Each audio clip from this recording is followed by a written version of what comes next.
over to Jason now. I apologize. I'm sorry about that.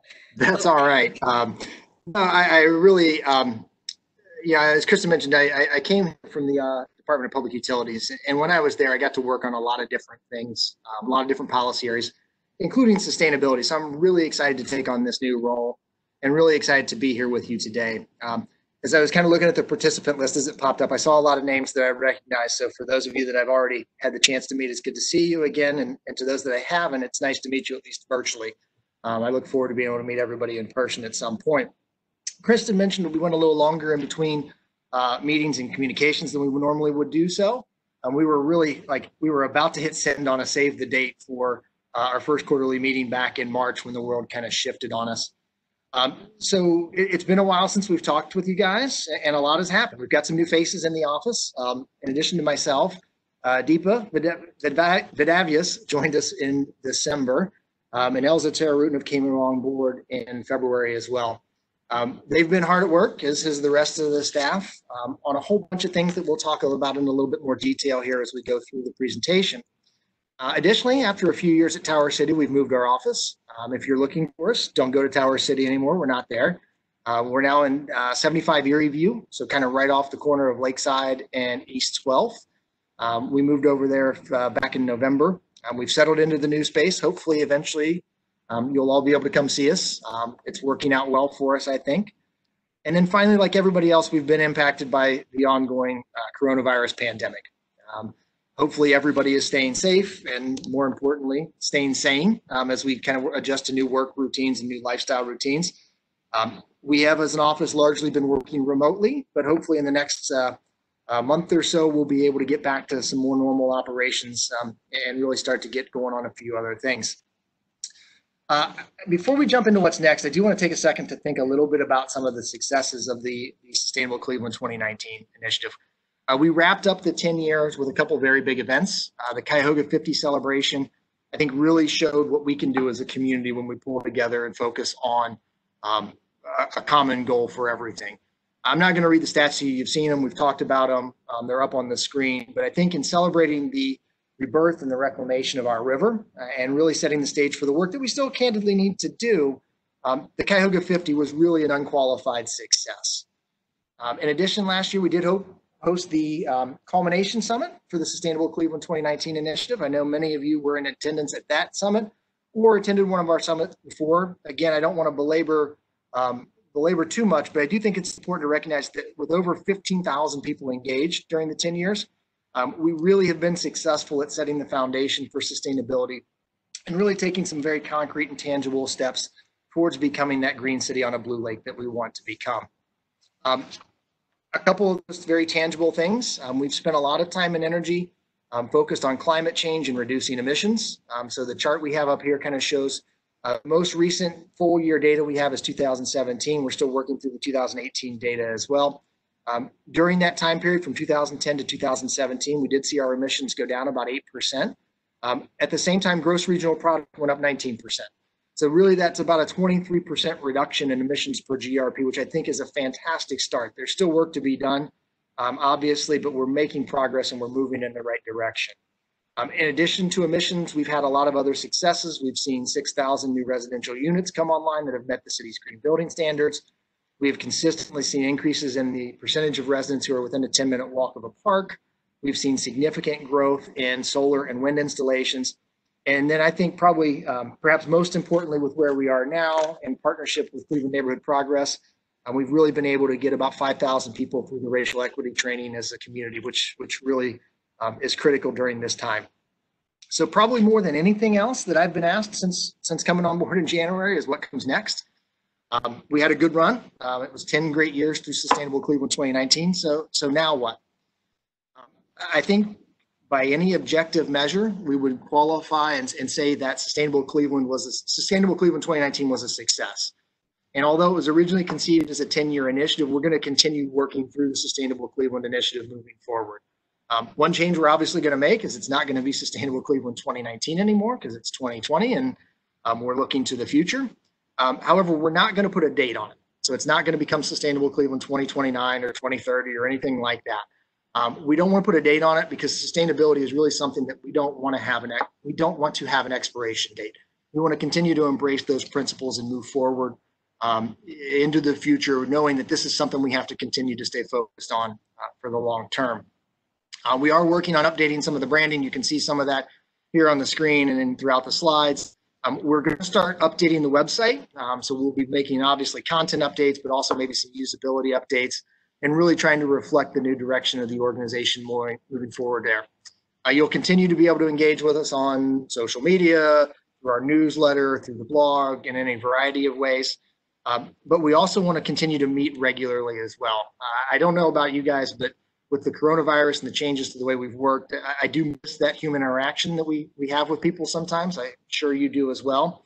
So we're going to look to maybe increase the frequency with which we do these things. So we're going to take our normal quarterly meetings and try to turn those into more monthly engagement opportunities. Kathy, Len, will be working on kind of coordinating some of those things. We don't want this to be traditional Zoom call or WebEx and you know, kind of that normal approach. We want to try to do some things that are a little bit different and a little bit more innovative. We did soft launch that a little bit earlier this month. Kathy kind of put together a screening of the story of plastic and then followed that up with a facilitated discussion. So we had about 175 people sign up to view that, to view the film and then participate in the facilitated discussion. If you're sorry that you missed that opportunity, don't worry, we're going to do that one again in August. So you'll have another opportunity to participate in that. And we're going to start to build out that calendar of what that monthly engagement and what some of those topics will be. As we do that, we'd love to hear from you. We want to make sure that we're meeting your needs and facilitating the types of discussion and engagement that's beneficial to you all. So we would love to hear from you. I think we're going to try to post some contact information in the chat, or we'll get it up on the website shortly after this, where we'd love to start to hear a little bit about what you want to see, the topics you want to discuss. If you think this is a crazy idea, feel free to tell us that. We'll try to accommodate it as best we can as well. So really be on the lookout for some more information from Kathy about upcoming dates, times, topics. We'll try to get those out enough in advance so you can kind of plan to participate if you'd like to. We do intend to continue hosting annual summits. We're going to make a few changes to those moving forward, with the exception of 2020, which I'll talk about in a minute. We're going to probably move from the 2-day summit down to a 1-day summit. And we're really going to lean into this learn more, say more, do more mindset that we've developed. We really want to look at providing some different pathways to participation for individuals during the summit so people can participate at levels they're comfortable with, and hopefully use that as an opportunity to broaden the base of people that we're engaging with from a communications and a summit standpoint. Now, I mentioned that 2020 is going to be a little bit different than what we intend to do long term. With the ongoing reality of the coronavirus, I don't think any of us are comfortable putting a few hundred people in a room together in October. So we are going to try to do a virtual summit for 2020. We've identified October 14th and 15th for those days, so mark your calendar. We'll send out save the date information for you as well. We're still working exactly on what that's going to look like and how it's going to happen and how it's going to flow. But with the move to the learn more, say more, do more model, we're going to need some help creating some of those different learning opportunities.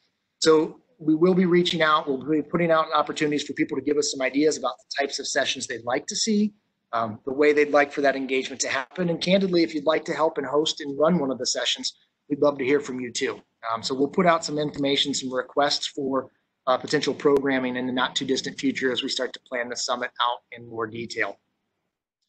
So as we transition from 2019 to what comes next, I think we want to define something to aim for, right? So much of Sustainable Cleveland 2019 was pointing to the 50th anniversary of the river fire and the end of that 10-year initiative. Now we need something else. As we went through our discussions about what that should be, we kept coming back to really our vision statement and trying to focus on how we can assess becoming a green city on a blue lake. What does that mean from a quantitative and a qualitative standpoint? So we wanted our goal to be something that would help us know when we've gotten there, or when we're getting close, or things we need to do to get there a little bit more quickly. So as a result, we're setting what I think is an aggressive goal to become a LEED Platinum city. Now, we think that's going to take us probably a few years to get there. I think most of you are familiar with LEED for Buildings, and USGBC really kind of recently developed an approach that's similar to that assesses how cities and communities are performing in this area. It really does work very, very similarly to LEED for Buildings. It has prerequisites, it has credits. It's really a valuable tool, I think, to help guide us in terms of becoming more sustainable, more equitable, and more resilient into the future. So far, about 100 cities have been able to certify through the process, but less than 20 have gotten to that platinum certification. Now, as we had discussions, we liked LEED for Cities for a couple of reasons. One is it really does give us kind of a holistic look at how we're doing. It blends information specific from city operations, but also brings in data from the broader community, recognizing that what we have to do really is going to take all of us kind of pulling together and working collaboratively to get there. Second, I think is really important for us is it has a really critical focus on improving quality of life. Based on the way the scoring structure is set up, it's very difficult to get the platinum certification without tangibly improving quality of life. So yes, we get the points for kind of having the right policies in place and increasing programmatic efficiency. But at the end of all of it, if we aren't making things better for the people that we serve, we're not going to get to where we want to or need to be from a certification standpoint. We like LEED for Cities because it lines up with a lot of our existing efforts. A lot of folks in this group went through the climate action planning process and the updating process back in 2018. The community really came together and invested a lot of time and energy updating that plan. And the focus areas and objectives that are spelled out in there really reflect the overall sustainability priorities of our community. And we wanted to acknowledge that and be respectful of that as we started this process. So we took a really hard look at the alignment between the CAP focus areas in particular and those prerequisites and credits in LEED for Cities. And the good news is there tends to be a lot of agreement between them. So we really feel comfortable moving forward, knowing that it's in line with what we were already trying to accomplish through our climate action planning process. Additionally, it aligns very, very closely with the SDGs. I know many of your organizations use these to help guide your work. So we're really kind of working to crosswalk the different components of LEED for Cities and the SDGs in conjunction with USGBC so that we can help make those connections to what was already going on to what we need to do and where we need to go in the future. I don't want to spend a whole lot of time on this. It's sorry for it being a little bit small and hard to read, but I did take a minute to kind of show everybody the scope of what is going to go into this effort. If you've worked with LEED for Buildings, this chart probably looks pretty familiar to you. LEED for Cities has several kind of categories of prerequisites and credits that we'll have to hit in order to become certified. Running from integrative processes, really looking at management structures and the prioritization process that goes on at the city level. Natural systems and ecology, which is looking at green space and unbuilt environments, transportation and land use, which gets us more towards kind of mobility and built environments, water efficiency, which focuses a lot on access and water quality, energy and greenhouse gas emissions, materials and resources, which is really our waste management process, and then obviously quality of life that we talked about a minute ago. Another thing we really liked about LEED for Cities is it recognizes that it doesn't have all the answers, right? So there isn't a one-size-fits-all approach, and there's room for innovation and kind of thinking outside of the box in successful, sustainable cities. So they include these innovation and regional priority categories. So as we kind of think about what we're doing here locally that is particularly innovative, we think we're going to be able to get some credits there as well as we go through the certification process. We're looking to complete the certification process later this year. This aligns with a grant that we received from USGBC early in 2020. We were one of 20 cities selected to receive some technical guidance and support, training, and some other support as we go through our certification process. So we're excited to kind of get moving on that, and hopefully we'll have some good results to report towards the end of the year. While we're working on the certification, though, we've already got some important work that's underway that I'd like to talk a little bit about very quickly. In our climate action plan, I think we've spoken very clearly that we need to transition to 100% renewable electricity. We're not starting from scratch on this transition. With some of the work done through CPP, through our aggregation program, we've made some progress already, but we do still have a ways to go and some work to happen. To support this, we've partnered with several community organizations, including Neighborhood Progress, Third Space, United Black Fund, a few others, to really kind of secure a Partners for Places grant to develop a community-wide transition plan. We've built into this planning process a heavy focus on equity and energy burden to really make sure as we go through and we start to kind of capture some of the benefits from the transition to 100% renewable, that we're making sure those benefits are distributed throughout our community. and that we're also trying to identify to keep the economic benefits of this transition here locally. We anticipate completing this planning process late this year or early next year. And as we kind of get deeper into it and a little more involved, we'll be reaching out to a whole host of folks to really kind of help us through an engagement process as we kind of start to make some decisions and finalize that effort. We also have established as a goal to have 100% of our residents within a 10-minute walk of a safe programmed park. Currently, about 83% of our residents are within a 10-minute walk. That's pretty good. According to the Trust for Public Lands Park Score, that puts us well above the national average, which is probably one of the reasons why we saw our park score ranking increase from 35 to 29 a few weeks ago. We're not satisfied. We know that we still have some work to do. We're really trying to move forward with a grant that we got in collaboration with Trust for Public Land and the Urban Land Institute from the NRPA to really help us develop engagement strategies. So I know that we're really kind of looking at what that future engagement looks like. We'll be releasing an RFP in the next couple of weeks. And it will include socially distant engagement strategies. We know that the coronavirus is going to be here for a while with us. We don't want that, let that become a barrier to doing good community engagement around capital investments in city projects. I think we have to talk about recycling, and I know Kristin is going to go into a whole lot more detail about this in a few minutes. I know a lot of folks on this call are going to be very concerned about recycling, but I want to be very, very clear that the city of Cleveland remains committed to recycling, but it has to be recycling that works. In 2018, our diversion rate was 7.5%. This is well below our goal of 30%.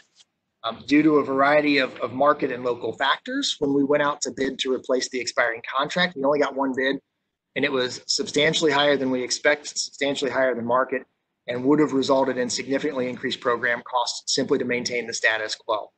And we couldn't do that.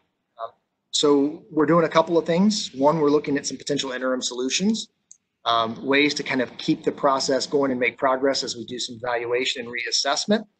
And the second is we are working with the city's Division of Waste Collection on what that reassessment looks like. So the consultant who is kind of doing that comprehensive review of the waste management process is on board. Work is underway already. And in addition to looking at the waste collection process, we've also been able to include a few things I think that are going to be critical here. We want to look at recycling, obviously expansion of potential organic diversion, and then also bringing some of the circular economy solutions into this. We know that there's an economic value to these processes, and we want to make sure we can capture and keep as much of that economic value here locally. There will be opportunities for public engagement on this.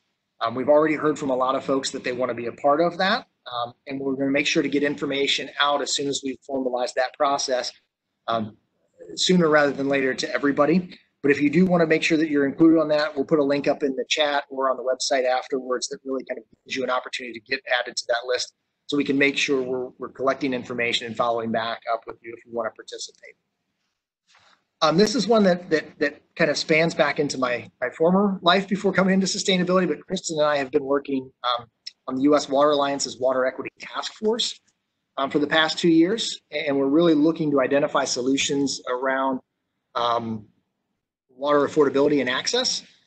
It was a good exercise. It brought together Cleveland Water, the sewer district, community groups, philanthropic organizations to really have some honest discussions about our local context and also to learn some best practices from other cities.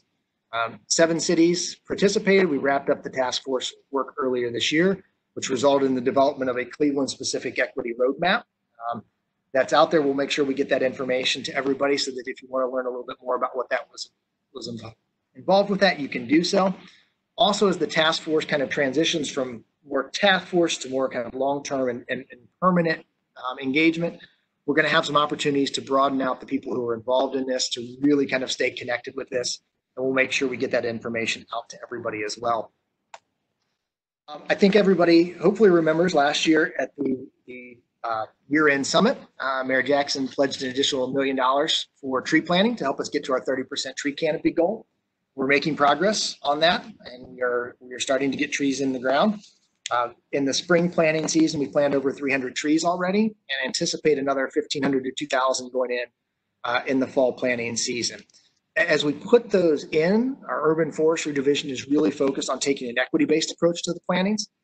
So we're really focusing the initial efforts in neighborhoods where we know we have existing low tree canopy, so we can maximize those early benefits and get some value back into neighborhoods as quickly as possible.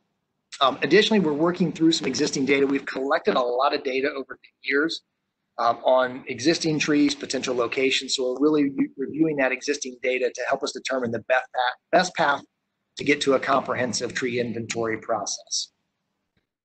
I won't spend too much time on shared mobility. Recently, Council passed the renewal of our shared mobility program. The demonstration program last year was certainly successful. We had over 210,000 rides through that program, and it's going to continue here in 2020. There are a couple of updates.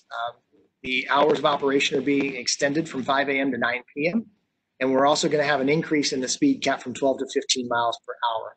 Our Department of City Planning is putting together some educational materials around that, around the rules, and also some handy safety tips. We'll share those with everybody through our newsletter and through our other engagement opportunities as soon as those become available. We've also started to really focus on fleet and have really worked hard to add some electric vehicles and charging stations into our light duty fleet. Earlier this year, we brought in some new vehicles. There's a picture here on the screen. I kind of jokingly told our fleet management folks that we needed to get a bumper sticker for it, and it came back with this decaling structure. So I guess we'll take it. It's nice and well branded with Sustainable Cleveland on there. We're looking to add some additional vehicles through our 2020 capital ordinance. The timing is right. Prices are starting to fall on electric vehicles. And we're also starting to see some expanded offerings that make it a little bit easier to get some of these into our light duty fleet. So we're making some good progress and have a ways to go. Last, but certainly not least, I think I want to talk a little bit about green building standards. We continue to see investment with this. Cleveland Kennel opened in 2019. We're still working to secure our LEED Silver certification. We anticipate that will happen a little bit later this year. And we did have 2 new LEED Platinum buildings come online in 2019 in the Children's Museum and the UH Rainbow Center for Women and Children. So that's a lot. I really appreciate your guys' patience and your time kind of listening to all of that. It's been a while since we've been able to get together, so we had a lot that we wanted to share with you. Like I said at the beginning, I'm really excited to move forward and work with everybody. There's my contact information. If you want to reach out to me directly, feel free. Like I said, I kind of miss having the ability to talk and interact with people sometimes. With that, I think we'll turn it over for questions. I know Kathy, I'm wondering if anybody's posted questions, and if so, we'll jump into that. If you haven't posted a question, please feel free to do so. And if we don't get to every question, we'll do our best to, as Kristin said, to answer them in the another online fashion so that we can get that out to everybody. Awesome. Thank you so much, Jason. Again, if we have any questions, I think we're going to leave about 7 to 10 minutes for questions, just to make sure we have enough time to go through the other presentation and get everybody wrapped up by 5:30. So Kathy, I'll let you take it away. Thanks, Kristin. Well, it shouldn't surprise anyone that there are a lot of questions and or comments about recycling, which I believe that you're going to talk about next. So yes, so stay tuned, because I think I don't know if I will answer all of your questions. I don't have all the answers, but I will get into a bit of it. There was a question if we're planning to send out the PowerPoint. That is a yes, correct? Yep. Yeah, we'll at a minimum we'll get it posted to the website. Yeah. Okay, and actually we did just get a question in. Is there any chance the plastic bag ban will be revisited after COVID-19 is less of a scare or issue? Yeah, it's a great question. I think so. There was an internal group taking a look at the right plastic bag solution for the city of Cleveland. And I think it had kind of worked through its process, and there was even an ordinance introduced, and then kind of the coronavirus came and kind of upset that whole kind of process. What I think we're going to have to do is kind of look at how the world has changed and shifted after this. Either way, we've got to figure out a way to get those single-use plastics out of the waste stream as much as possible. So yes, I do think we will have to revisit it. We'll have to come back to it and find a solution that works moving forward in a more effective way. But yes, the short answer is yes, we'll have to take a look at it. Okay, actually, we have a couple other questions. I would love to see an increase in incentives and rebate programs about solar energy. Low-income access to solar energy is necessary in order to achieve our energy goals. Yeah, this is another one I think that's really well timed. I couldn't agree more that we've got to take a look at how we can increase access to solar energy for LMI residents. Yeah, I think we've seen the prices come down on solar and installations. I think as a community, we recognize the benefits that it can do, from both large scale solar to community solar to site specific solar installations. So we really do need to dedicate some time and energy around identifying mechanisms that will help kind of close the gap on some of the funding issues that go along with site-specific solar installations for LMI residents. We're having those discussions. It's probably a little bit premature to talk in any specific about what that solution could look like, but it is something that's on the agenda and we are taking a look at. Okay, here's one about the slide on scooters. What was the bullet point about employee wages? So that was one. So we look at kind of some of the wages that go along with it, and in terms of the calculation of what we see from the local vendors. So the local vendors' contribution into the wage pool. Okay. How many electric vehicle chargers are being built in the city? So I think there's two questions there. One is kind of the broader built in the city for capacity for public setting. What we've focused on so far is making sure that we're installing chargers that are specific to our fleet. And then we're going to try to broaden that discussion out for more publicly available chargers. I want to say, and we'll get the exact number and the right count, but I think we've got 3 locations now that have electric vehicle charging stations to support city fleet. And that will obviously grow as we add more vehicles into the fleet. But we'll get the real number for you. I apologize for not having that off the top of my head. Okay, I think we'll do one more question before we go to Kristin's presentation. How do we get the attention of those in charge of the tree canopy program in order to have our community considered for plantings? Well, I think that's a really good question. I think if you obviously feel that there are opportunities for planting in your neighborhood, we want to hear about that. So you can obviously reach out to us in the Office of Sustainability, and we can work with Urban Forestry on potential identifications of locations. I think one of the things that we're looking to do is, like I mentioned, kind of sorting through all of that existing data, seeing where the gaps in our data are, where we may need to do a bit more research to develop that comprehensive inventory. As that process plays out, we should start to identify where those locations are through our own process. I think the other thing to keep in mind is we're really looking at right-of-way trees to a certain extent. So we're going to be doing most of our trees in land that is kind of owned and maintained at the city level. So if you're seeing opportunities there, let us know. We'll take a look. There could be complicating factors that don't make it ideal for that. But we're more than happy to take a look. So I think a great vehicle is to reach out to anybody in the Office of Sustainability, and we'll try to help make that linkage for you. Okay, thank you. I think it's time to answer some recycling questions with Kristin's presentation. Oh boy. Again, I'm hoping to be able to answer as many of those as I can. And I need to make sure that I am sharing my screen. Quick, let's see here. Give me one quick second. Can someone just say if they can see or hear my screen? Yes, we can see it. Okay, thank you. All right, wonderful. So I'm here to give you a very brief update on where we're at with residential recycling and really waste reduction in general. Want to especially share where we're heading to ramp up waste reduction in the city. I think a lot of folks were very shocked when our residential curbside program was put on hold. So that is really where we are at right now.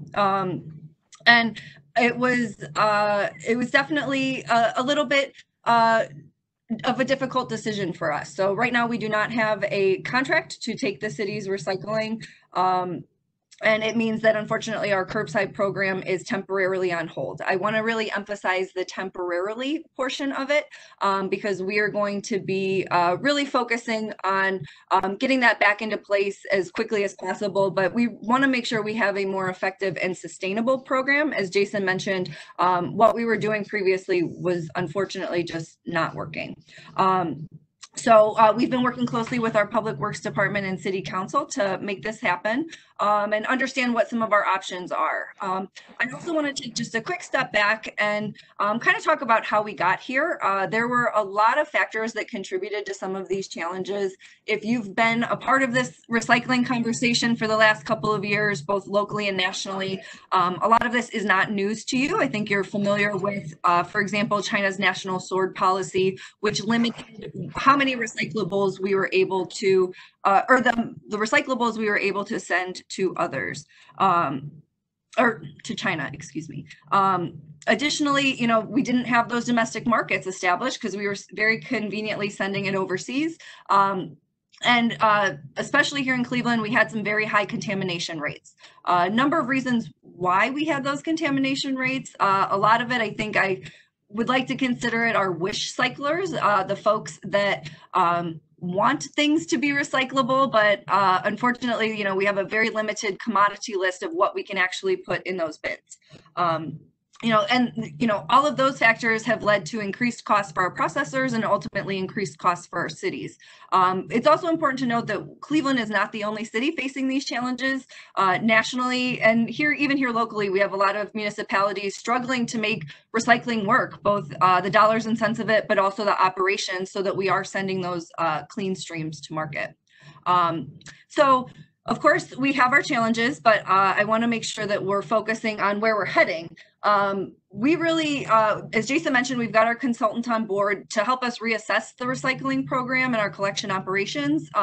But it's again going to lead to a more effective program than what we're doing now, and addressing some of our short-term challenges that we have, obviously getting some options back on board for our residents as quickly as possible, but really trying to set that vision of a more local circular economy so that we're valuing waste as a resource and not a burden, something that we have to dispose of. I'm going to touch on that a little bit as I go through the presentation, but just something to keep in mind. These things, while it's easy to throw them away, they do have some value. And if we can get creative in how we work with them, we can better utilize them.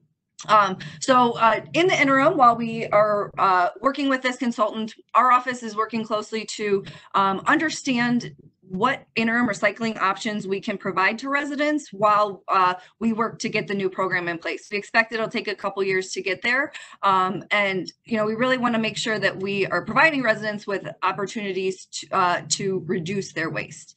Most importantly, I want to emphasize that reduce piece of it. We were also willing to accept rethink, refuse, and being responsible for the things that you're buying and disposing. So, the more that you are willing to kind of think about what you are bringing into your house, the less that you have to worry about on the disposal end. Reduction is where I think we're really going to make the biggest strides in our overall waste challenges. And as I've heard Diane from the solid waste district say a number of times, we're not going to recycle our way out of our waste problem. We are a lot of consumers. We love to buy, use, eat, and dispose of things, millions of tons every year. And our economies have really relied on these sort of linear cycles to keep business going. And I think we're now really starting to feel the consequences, maybe not so much here in the US, but definitely in some of our developing countries as well. And we also have to consider the climate impacts that this ties into when we think about the energy and emissions it takes to make all of that stuff and support this economic engine. So, we're really trying to take a big step back, view waste as a resource, and then also, be mindful of what we're bringing in. Personally, for me, this experience has made me really rethink the waste that I'm generating at home. It's literally staring me in the face sometimes, and it's made me question some of the things that I want versus what I need. And I've had to pick alternative products sometimes based on the amount of packaging that they have, or if the packaging itself is recyclable. These aren't huge lifestyle changes, but it's an adjustment, and it's something that, we're going to have to, I think, ask our residents to make some of those changes as well. So I want to touch on, I think one of the big things that is a challenge for us is, as much as we want to promote reducing waste, it is very hard to get away from as an individual. So many of our daily products in our daily lives come in some kind of packaging that we ultimately have to deal with. So while we're waiting for our manufacturers to update to design products and packaging that can be more recyclable, which we are starting to see, and also wait for our policymakers to require the manufacturers to design products and packaging to be more sustainable, which we are also starting to see. Our office is just trying to find ways that we can still recycle these specific commodities so that we can keep them out of landfills, of course, but also keep some of that value here in our community. It's important for me to emphasize right now, those interim options are really going to focus on single stream commodity specific options. So this means whatever we find that we'll be collecting and accepting, it has to be separated and in a condition that it ultimately will have value at the end of its life. So as we've seen, mixing materials together often opens us up to a lot of contamination, and it reduces the value of those materials that we are collecting. So let's focus on these top 5 items. These should not be strangers to you. These are the items that were recyclable in your bin. If you were putting anything besides these 5 things loose in your bin, unfortunately, you might have fallen into that category of wishful recycler for us. So these are the things that are accepted from our material recovery facility, our MRF, and these are the items that, we are definitely exploring to try to still find vendors for those. Right now, the 2 main commodities that have kind of the most value on the market are metal, aluminum, scrap metal, etc., and then paper and cardboard. So we'll be providing some resources later this week. You can find some on the Solid Waste District as well about where you can take your metal food and beverage cans, especially aluminum cans. There is the aluminum cans for burned children collection at some of our fire stations. And then there are numerous drop-off bins for paper and cardboard throughout the city. You'll find those usually around churches and schools. So we hope to keep many of you in the loop as we address some of these and have some of these options available. And again, hopefully have some information up on the Sustainable Cleveland website later this week. So we've talked about reduce. I want to also make sure that we are talking about the reuse side of things, reusing to reduce. So the less that you are bringing in, or the less that you have to generate, the more you can reuse things, the better. So opting for reusable products versus one-time use disposable ones. I think many of you on this call, this is not anything new for you.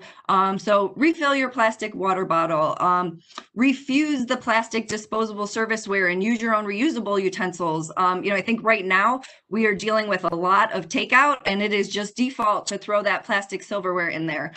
Where you have the opportunity, if you can refuse it and not bring it into your home, all the better.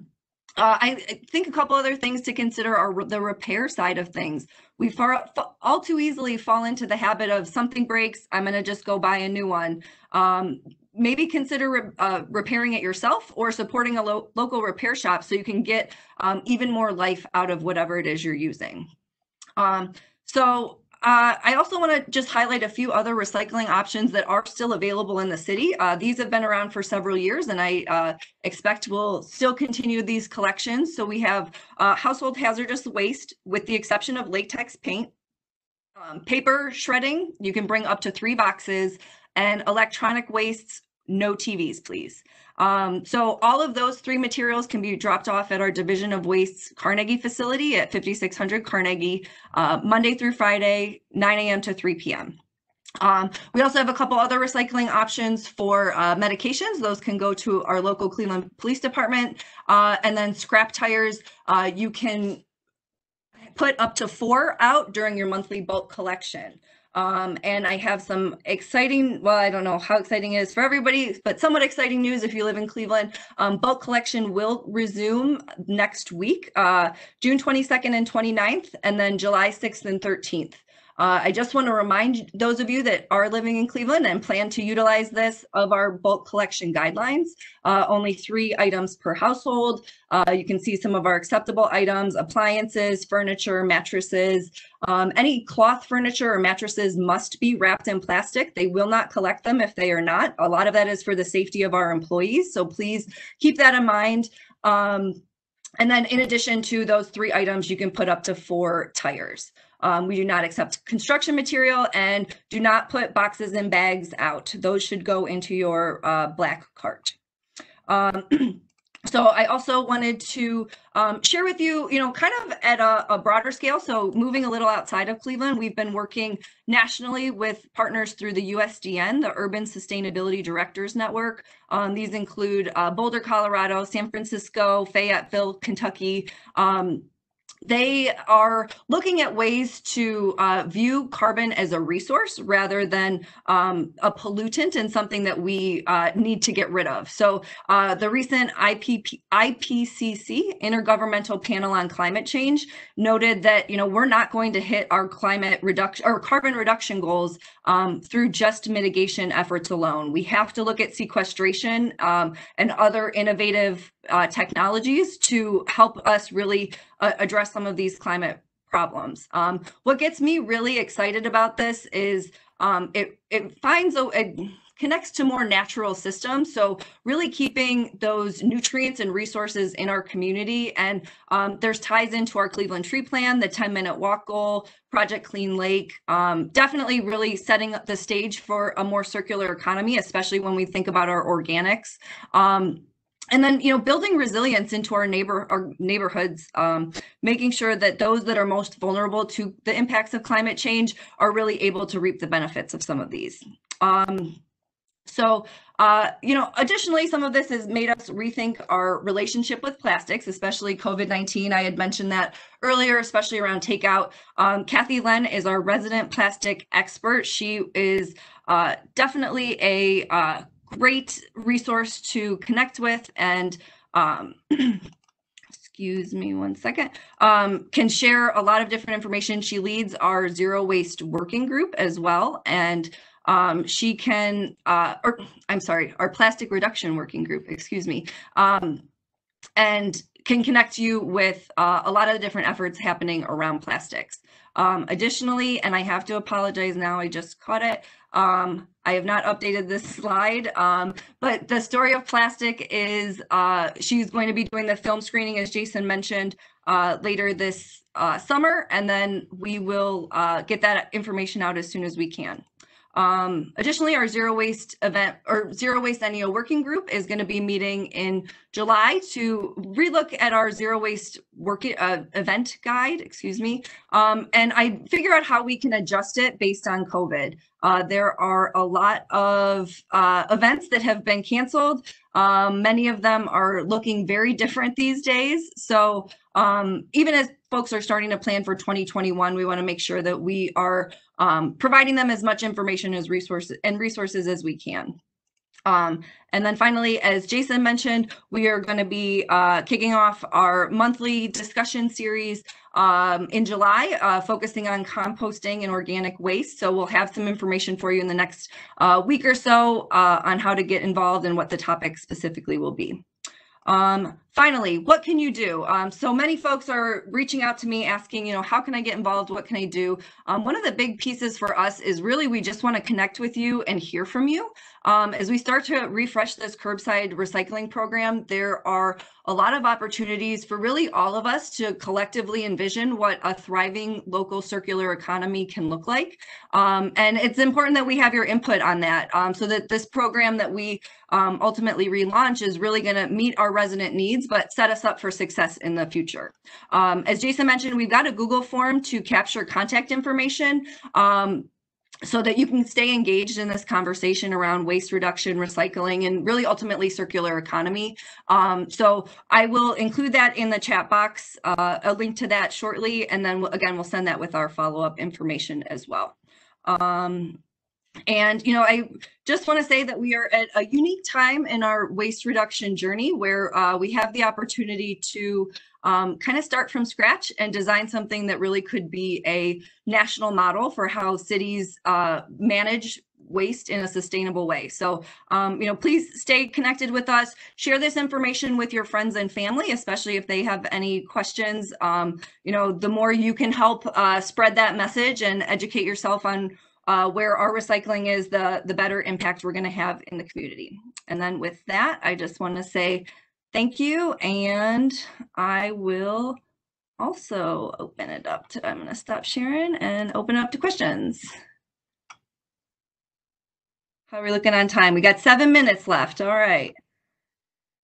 Okay, we do have several questions, and we're probably not going to be able to get to all of them. So when I send out the follow-up email, I'll try to address as many as possible. But we did have a couple questions about recycling since we have Kristin here. The recycling trucks are still coming by to collect recycling from our street here in Tremont. Will that be ending soon? Unfortunately, and I don't have many updates on this, but it will not be ending soon. We have to maintain 2 routes just to address the volume of waste that we are generating. And, as the mayor has said, we want to encourage our residents to continue those recycling practices. So as much as it may seem like it's not worth the effort, I think it's worth keeping those habits going so that when our program does relaunch, you are ready to go and to do it right. Okay, another question about recycling. What can apartment residents do to recycle? I would encourage you to reach out to the Solid Waste District. They have some resources on multifamily recycling. And reach out to your landlord as well. Their landlord or property manager, they're going to be ultimately the ones that help drive that and make the decision. Talk to your neighbors as well. The more neighbors that are asking for recycling, the more that it brings it to your landlord's attention that this is something that the folks who live here want to see. I believe that we're also going to include that in the scope for our consultant, because that is part of our bigger picture. We have a lot of renters here in the city, and we want to make sure that these recycling options are available for them as well. Okay, and then why don't we throw it back to Jason? Yeah, I like that idea. Couple questions. Has Sustainable Cleveland considered installing air monitoring sensors in or around Cleveland in order to understand quality of health and life, and that help better understand pollution mitigation and dispersion in the region? Yeah, there are point air pollution sensors throughout the Division of Air Quality and the Department of Health has that. So we do work with them in order to kind of identify what some of those long-term solutions ought to be. But that infrastructure exists through the Department of Health and the Division of Air Quality. Okay, and here's a tree canopy question. Okay. I'd like to see regional planning around closing the tree canopy. Is Cleveland focused on the city's tree canopy only? And is there a conversation happening for Northeast Ohio? That's a great question. There is a regional conversation going on. The city of Cleveland participates in this broader tree coalition. that has representatives from the city, from the county. Oh my goodness, I'm spacing on all the people who are sitting around the table. There's a whole bunch of us. Holden Arboretum is there, Western Reserve Land Conservancy, Cleveland Neighborhood Progress. So there is a broader discussion going on. Now, when we look at restoring tree canopy and the additional $1 million that the mayor committed, that's all being spent in the city of Cleveland. That's Cleveland money. We want to keep that in Cleveland. But we are participating in the broader discussion about the overall regional approach on trees as well.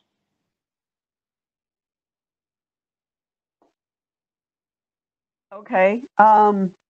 We might have to get back to waste and recycling now. I'd say, how about maybe 1 or 2 more questions? Kathy, I'll let you pick what category they fall under. And then again, you know, we really appreciate everyone joining us and all of the comments and feedback. We are going to do our best within the next week here to just get as many of those responses. I don't know what that's going to look like yet. Maybe a blog post or some social media content, we'll see. But, you know, we definitely will do our best to address as many of these as we can.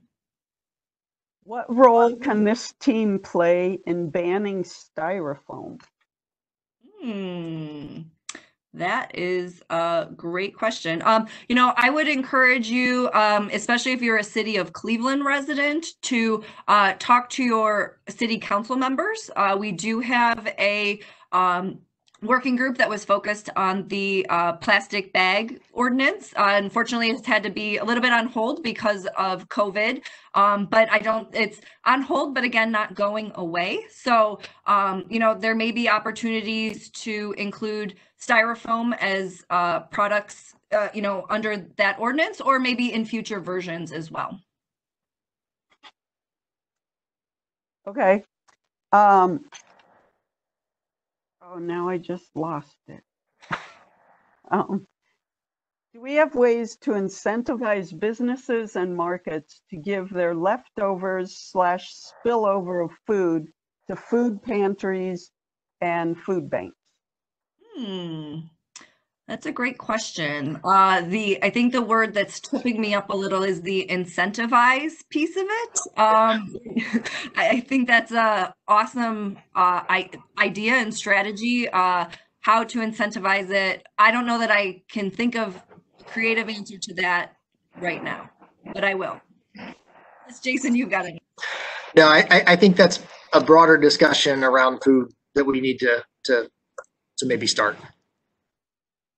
And I think highlight something that, you know, Jason, we haven't covered a whole lot, but it's been challenging to get a lot of momentum during this COVID time period is our business engagement. And, you know, while we may not be able to mandate or incentivize them to do that, we can definitely connect them with resources. And I'm finding a lot of businesses, you know, especially the large corporate ones, but even some of the small and medium-sized businesses want to show that they are giving back to the community, and it helps them reach some of their mission, vision, and individual business goals to provide some of that.